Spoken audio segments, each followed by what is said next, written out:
Dalaygon ang Diyos, mga igsoon. Hallelujah. Praise the Lord. This is the last day, this is the last reading that we will be doing. Ug amo ko mong giimbitar aron sa pagpaminaw sa pagbasa sa pulong sa Dios para sa atong ika 365 day. Ika 365 ka adlaw sa pagbasa sa pulong sa Dios. Wow, we're here. Hallelujah. Praise the Lord.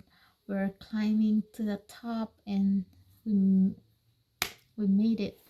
So niya nata sa Malakias kapitulo 3 antod sa kapitulo 4. Atong basahan sad ang pinadayag o gipadayag kapitulo 22 ug ang salmo ug mga panultihon. Praise God. Hallelujah. Praise the Lord. Ania karon ako nagapadala sa akong sinugo ug siya magaandam sa dalan sa atubangan ko. Ug ang Ginoo nga inyong gipangita moabot sa hinanali sa iyang templo ug ang sinugo sa tugon sikin sa inyong gitinguha ania karon. Siya moabot na, nagaingon si Jehovah sa mga panon. Apan kinsa ang makapabilin sa adlaw sa iyang pag-anhi o kinsa ang mga tubang kung siya mopakita na. Kay siya sama sa kalayo sa magtutunaw ug sama sa sabon sa manlalaba. Siya molingkod ingon sa magtutunaw ug mag-uulay sa salapi ug iyang putlion ang mga anak nga lalaki ni Levi ug ulayon sila ingon sa pag-ulay sa bulawan ug sa salapi ug sila managhalad kang Jehova sa mga halad diha sa pagkamatarong. Nan ang halad sa Huda ug sa Jerusalem makapahamuot kang Jehova maingon sa karaang mga adlaw ug maingon sa karaang katuigan ug ako moanha kaninyo aron sa paghukom ug ug ako mahimong matulin nga saksi batok sa mga lumayan ug batok sa mananapaw ug batok sa mga managpanumpa sa bakak ug batok kanila nga nanaglugpit sa sinuhulan pinaagi sa iyang suhol sa balo nga babae ug sa ilo ug batok sa nanagsalikway sa dumuluong gikan sa iyang tuo ug wala mahadlo kanako nagaingon si Jehovah sa mga panon. Kay ako si Jehovah walay pagkabalhin busa kamo o mga anak ni Jacob wala mga ut-ut sukad sa adlaw sa inyong mga amahan kamo mingtipas gikan sa akong matulumanon ug wala nga nagtuman kanila. Bumalik kamo kanako ug ako mobalik kanha kaninyo. Nagaingon si Jehovah sa mga panon. Apan kamo nagaingon, diin man kami mobalik. Makapangawat ba di ay ang tao sa Dios? Bisan pa ni ana, kamo nangawat kanako, apan kamo na nag-ingon, unsaon namo ang pagpangawat kanimo sa mga ikapulo ug sa mga halad. Kamo gipanghimaraot uban sa pagpanghimaraot kay ako inyong gikawatan. Bisan kining tibuok nga nasod, dad-an ninyo ang tibuok nga ikapulo ngadto sa balay nga tipiganan aron nga adunay kalan-on diha sa akong balay ug pinaagi niini sulayin ninyo ako karon nagaingon si Jehovah sa mga panon. Kung dili ba buksan ko kaninyo ang mga tambuanan sa langit ug bubuan ko kamo sa panalangin sa pagkaagi nga wala na unyay dapit nga igong kabutangan sa pagdawat niini ug badlongon ko ang lumalamoy tungod kaninyo ug siya dili na magalaglag sa mga bunga sa inyong sa inyong yuta nimo paatak sa inyong balagon sa paras sa iyang bunga sa kaumahan sa dili pa panahon nagaingon si Jehovah sa mga panon ug ang tanang mga nasod managtawag kaninyo nga bulahan kay kamo mahimong yuta nga kahimut-anan nagaingon si Jehovah sa mga panon. Ang inyong mga pulong magahi bato kanako nagaingon si Jehovah. Bisan pa ni ana kamo na nag-ingon unsay among gisulti bato kanimo. Kamo mingingon walay kapuslanan ang pag-alagad sa Dios ug unsay kapuslanan nga atong makuha sa atong pagbantay sa iyang katungdanan ug sa atong paglakat nga masulub-on atubangan ni Jehovah sa mga ugpanon. Ug karon ang mga palabi-labihon atong gitawag nga malipayon. Oo, miingon kita usab nga ang nanagbuhat sa kadautan ginatukod sa pagkamauswagon. Oo, gitintal nila ang Dios ug nakagawas hinuon sa kadautan. Unya, Ang may kahadlok ang Jehova na nagsulti ang usa ug usa, ug si Jehova namati ug nagpatalinghog. Ug ang usa ka basahon sa handumanan gisulat sa atubangan niya alang kanila nga may kahadlok ang Jehova, ug nga nagpalandong sa iyang ngalan. Ug sila mamahimong mga ako nagaingon si Jehova sa mga panon. Bisan akong bahandi nga linain sa adlaw nga akong pagahimuon kini, ug ipagawas ko sila maingon sa tawo nga nagapagawas sa iyang anak nga lalaki nga nagaalagad kaniya. Unya kamo mobalik kanako ug gahinon ninyo ang kalainan sa matarong ug sa daotan, kaniya nga nagaalagad sa Dios ug kaniya nga wala mag-alagad sa Dios.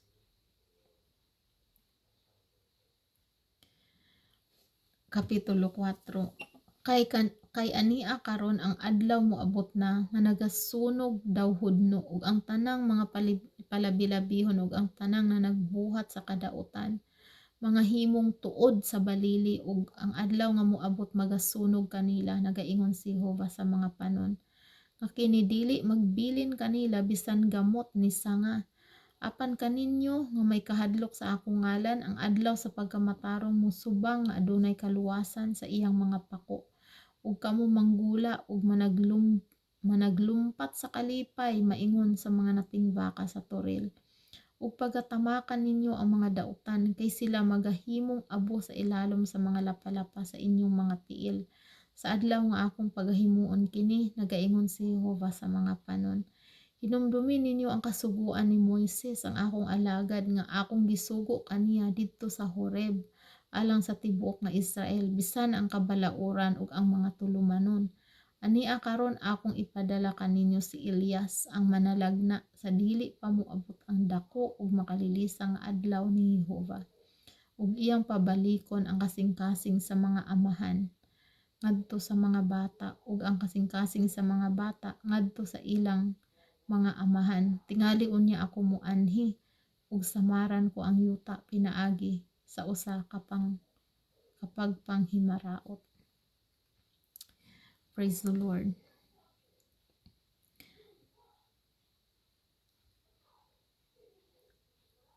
Atong basahon ang Gipadayag Kapitulo 22. Last na chapter sa pinadayag. Unya iyang gipakita kanako ang suba sa tubig nga naghatag sa kinabuhi nga matin-aw murag kristal nga nagagula gikan sa trono sa Dios ug sa trono sa Kordero.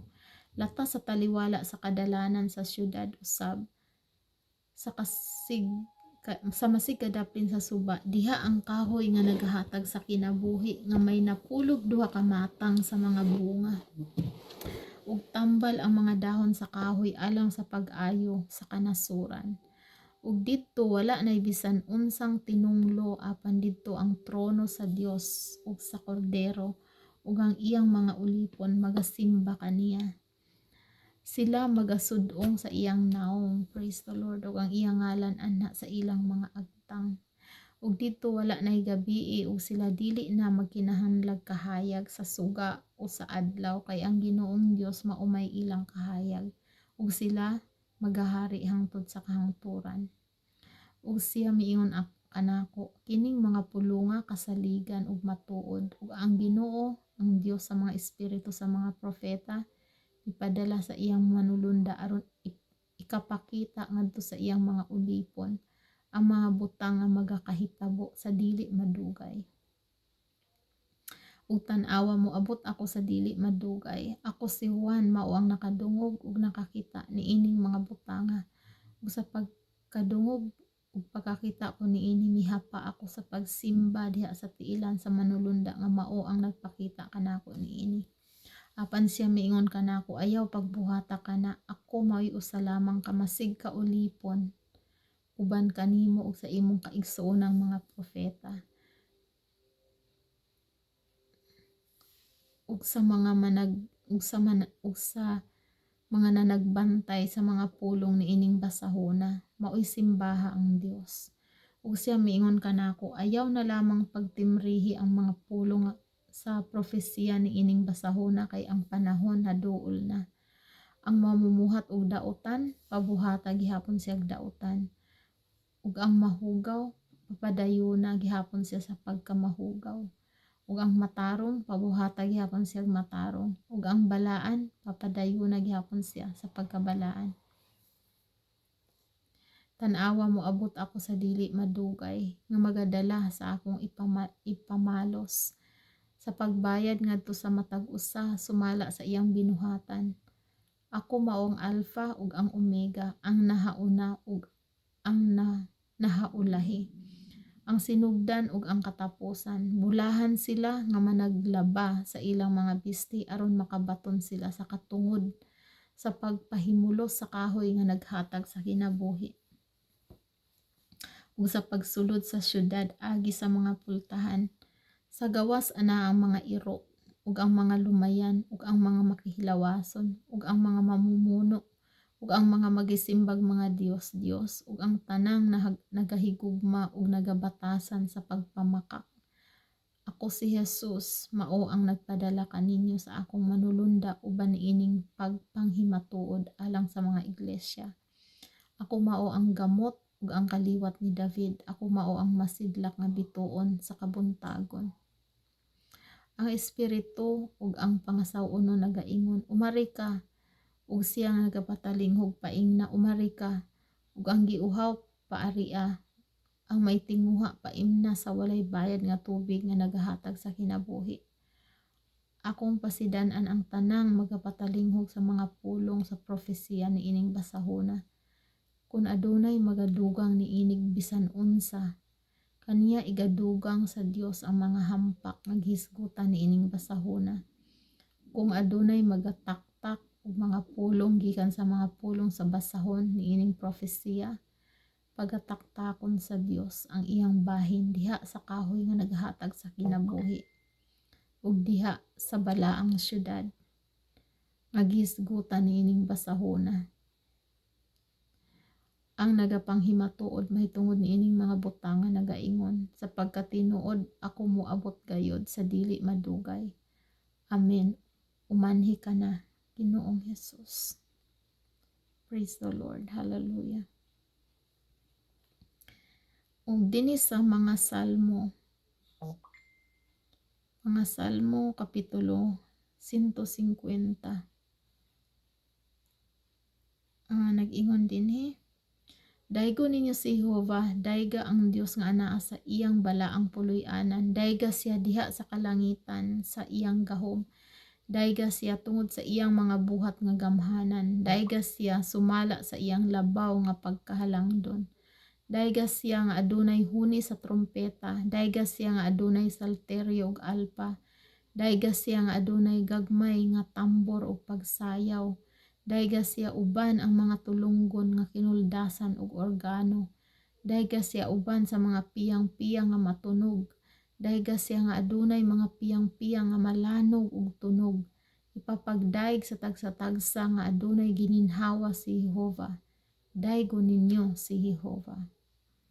Praise the Lord. Hallelujah. Wow, mga igsoon, we have the right to praise the Lord.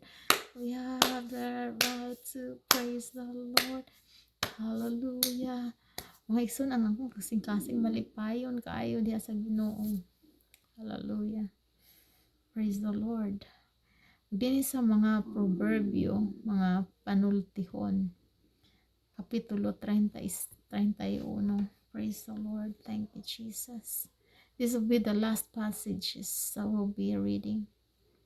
Kapitulo 31, versikulo 25 hangtod sa 31, nag-ingon, kusog ug pagkahalangdon mao ang iyang sapot ug siya mokatawa sa panahon nga umalabot. Siya nagabuka sa iyang baba uban ang pagkamanggialamon ug ang balaod sa pagkamaluluy-on maoy anaa sa tumoy sa iyang dila. Siya nagasudong ug maayo sa mga paagi sa iyang sulod balay. Dili mukaon sa tinapay sa pagkatapulan. Ang iyang mga anak mubangon o magatawag kaniya nga bulahan, ang iyang bana usab ug siya nagaday kaniya nga nagaingon, daghang mga anak nga babae nga na nagbuhat sa pagkatakos gayud apan ikaw milabaw kanilang tanan. Ang kataho malimbungon ug ang kaanyag kakawangan lamang apan ang usa ka babae nga mahadlok ang Jehova siya pagadaigon. Atagi siya sa bunga sa iyang mga kamot ug papagdaiga kaniya ang iyang mga buhat diha sa mga ganghaan. Glory to God. Hallelujah. We're done. My brothers and sisters in the Lord, God, thank you. Hallelujah. Let your will be done. So mga igsoon, I'm expecting to see the fruit of what we have done for the whole year. Nga ang Ginoo mga igsoon magpatubo o magpatubo sa mga pulong sa kasing-kasing sa mga naminaw sa pagbasa sa pulong sa Dios. So atong daigo na ang Dios. Hallelujah. He's the answering God. Hallelujah, Jesus. Dalaygon ka, amahan nga balaan. Hallelujah. Katakos ka sa among mga pagsimba, mga pagdaig, o Dios. Hallelujah, Jesus. Kay ikaw, Ginoo, matahom sa imong mga pulong. Matahom sa imong mga pamaagi, o Dios. Hallelujah. Ikaw ang naihustisya, Ginoo, sa pagkamatarong. Lord, wala kay wala kay gidapigan Ginoo nga dautan Ginoo kundi ang mga butang nga maayo mo imong gibalaan mo imong gihigugma o Dios. Hallelujah. God, dalaygon ka Ginoo. Hallelujah, God. Hallelujah, Lord. Hallelujah. Hallelujah. Our hearts, Lord, our hearts are longing to see your face. Hallelujah. Face to face, God. Hallelujah. Oh, blessed be your name. Hallelujah. Laygon ang Dios mga igsoon, magampo ta Ginoo nga Ginoong Hesukristo, daghan salamat sa imong mga pulong among nadawat Ginoo sa tibuok tuig Ginoo nga ninangagi Ginoo nga imong gibutang sa among kasing-kasing ang imong pulong. O Dios, bisan Ginoo nilagpas Ginoo sa adlaw ang gitagana pero imo kung gitagaan Ginoo ug grasya Ginoo nga mahuman ang pagbasa imong pulong. O Dios, hallelujah, ikaw Ginoo ang maitaas Ginoo, ikaw ang mabayaw Ginoo sa imong pulong. Let those people hear your voice, hear your word, Lord, hear your voice, that feel your love and your kindness, Lord, compassion to them.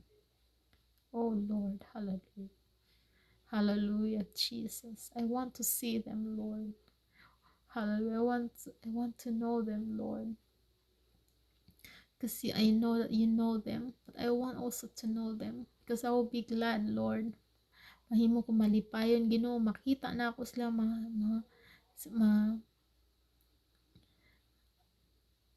makita na ako sila Ginoo face to face. Makaistorya na ako sila Ginoo face to face. Ang ilang kung giunsa mo sila Ginoo sa pag-bless, giunsa nimo Ginoo, how did you draw them? You drew them to you, close to you. How you touch your heart, their testimonies. I want to hear their testimonies because those are the joy of my soul, the joy of my heart. Those are my strength, the joy, Lord, that comes from you. So, Lord, bless your name. Give you all the glory, honor, and praise. And Lord, thank you for the victory. Thank you for the good success. Thank you for the overcoming spirit. Thank you for the strength. Thank you for the wisdom. Thank you, Lord, for your love. Thank you for everything, Heavenly Father. In the mighty name of our Lord Jesus Christ, give you all the glory, all the praise, all the worship, all my strength, all my life. Oh God, hallelujah, in the mighty name of our Lord Jesus Christ. Amen, amen. Mga igsoon, daghang salamat sa inyong pag-uban kanawa sa pagbasa sa pulong sa Dios. I'm so forever grateful to God and to all of you who appreciated the Bible reading that we have done. We're done. We're finished. We finished the course in reading the Word of God for the entire year. So although we passed by 24 hours and some minutes, but still victory. Thank God for the victory. Ug hantod sa sunod mga igsuon kung unsay ipabuhat sa Ginoo nga nato, I hope to see you again in our next ministry. Okay, thank you so much and God bless all of us and Happy New Year, happy and blessed 2021. God bless us all. The Lord loves us. Bye-bye.